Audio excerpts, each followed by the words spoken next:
मैं सर शेख साहब के पास आता हूँ, हिकमत बाद में हम शुरू करते हैं। शेख साहब, अभी तक आप लाहौर आपके अंदर झलकता है, आपकी शख्सियत में वही खुस्सा, वही लबो लहजा, वही प्यार, वही वार्मथ। पुराने लाहौर दीद की हो जी हुंदी सी ते दीद की फर्क है? पहले तो मैं शुक्रिया अदा करता हूँ आपका सबका। वैसे मुझे समझ नहीं आई कि मैं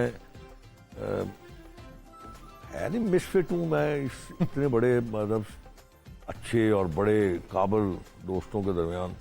मिसफिट तो आप सियासत में भी हैं। वो छड़ी सियासत है, ऐसे ही भाई जाओ। सियासत ही मालिक साहब बोलो, सियासत नहीं रही। सही गल। मेरी बदकिस्मती ये है कि मैं लाहौर में पैदा हुआ, लाहौर में बड़ा हुआ, लाहौर में बूढ़ा हो रहा हूँ। अब ये गिला करना मेरे ख्याल में शायद मुनासिब नहीं है। वक्त के साथ साथ लाहौर भी बदल गया। असल जो लाहौर था वो तो और तरह का था।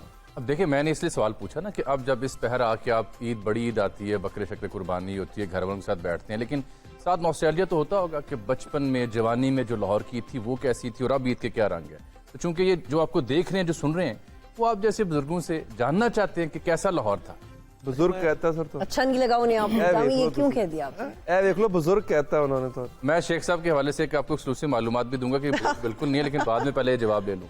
अच्छा, पहली बात तो ये है कि मैं उसमें मेरी गलती है, उसको पहले दुरुस्त कर लूँ।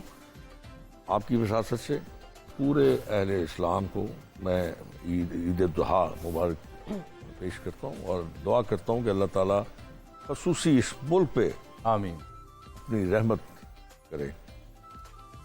असल में देखें, मैं जामी आपको ये अर्ज करूँगा, ट्रेडिशन जो है ना बदलती रहती हैं। अब जो हमारे बचपन में था, आपने देखा होगा कि लोग, बच्चे या लोग थे ना, वो अपने अपने जो कुर्बानी के जानवर थे उनको लेके बाहर फिरते थे, मेहंदी वेहंदी लगाई होती थी, बड़ा मतलब अजीब रौनक होती थी, अजीब माहौल होता था। अब वो ख़त्म हो गया। अब तो मेरे ख्याल में शायद मौके पे जाके लेके और उसको मौके पे जानवर लिया, सुबह कुर्बान कर कुर्बानी कर। शेख साहब, अब तो या बच्चा चुकिया जाता है या बकरा चुकिया जाता है। यही तो मसला है ना। जब हम छोटे थे, आपने भी देखा उस जमाने में कोई फिक्र तो नहीं होती थी ना। बच्चा भी फिर रहा है, बकरा भी फिर रहा है, हुण दोवां दी फिक्र होती है। ये तो ये बड़ी वाज़ेह तब्दीली फैक्ट है। लेकिन मालिक साहब, चूंकि आप भी लाहौर से हैं, लाहौर आपकी, हम बाहर सोते थे, मुझे याद है, और हालांकि एसी वैसी होते थे, बाहर सोते थे। फिर थोड़ा ग्रुप आ गया, साड़ी मां ने क्या हुण बाहर कोई नहीं सोवेगा, सारे अंदर सोवो, और पूरा वो कल्चर ही गायब हो गया लाहौर के। एक थोड़े ग्रुप ने थोड़ा खत्म कर, थोड़ा ग्रुप था क्या वैसे? यही मैंने आपको किया ना कि वक्त के साथ साथ तब्दीलियां आई, और वो तब्दीली, अच्छी तब्दीली आ जाती तो बहुत अच्छा होता, लेकिन तब्दीलियां आई हैं गलत और बुरी, और उसमें माफ कीजिएगा, हम दोनों इसके जिम्मेदार हैं। यानी आप और मालिक साहब? नहीं, मैंने दोनों से मुराद ये है कि जिस शोबा से हमारा ताल्लुक है, अच्छा, वो दोनों शोबे इसके जिम्मेदार हैं, सियासत और सहाफत। आप अब गौर फरमाइएगा। अब आपके जो बुजुर्ग थे उनके दौर में, मालिक बड़ी अच्छी तरह जानते होंगे कि बहुत कम खबरें ऐसी होती थी जिन पे आपको पछताना पड़ता था, या वायलेंस वाली खबरों को आप इतनी ज्यादा हाईलाइट नहीं करते थे, आप उनको दबा के रखते थे। आजकल तो स्वाय वायलेंस के कत्लो गारत, यहाँ कत्ल हो गया, या डकैती हो गई, यहाँ पे अगवा हो गया, अब इसके अलावा तो आपको नजर नहीं आता। अब उसी चीज को आपने हाईलाइट किया, लोगों को बताया कि इसने 4 कत्ल किए, इसको कुछ नहीं हुआ, बच गया, वो काम आगे चलता रहा। मैंने लोगों को एक ऐसी जुबान देनी थी जो इखलाक, प्यार, तहम्मुल, बर्दाश्त की होती, मैंने वो जुबान खींच दी उनसे। अब दोनों हम जिम्मेदार हैं।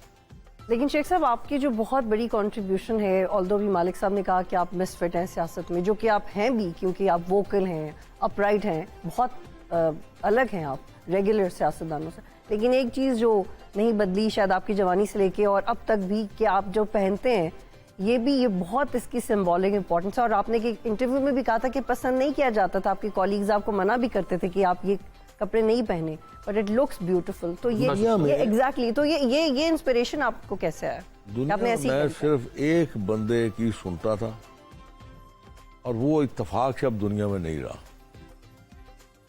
उसके अलावा मैं किसी की नहीं सुनता, सिर्फ अपने दिल की सुनता हूँ या अपने दिमाग की सुनता हूँ। और वो कौन था? वो मेरा बाप था। अब मैं क्यों करूं, मैं कोई मुलाजिम थोड़ी हूं किसी का कि मैं उसकी मर्जी से अपना पहनावा पहनूं, मैं उसकी मर्जी से खाऊं, मैं उसकी मर्जी से मैं चलूं, मैं उसकी मर्जी से अपने आप को ढालूं जैसे वो चाहे। ये तो आपके रिपोर्ट भी अब नहीं करते वो। बिल्कुल ठीक, नहीं मर्जी से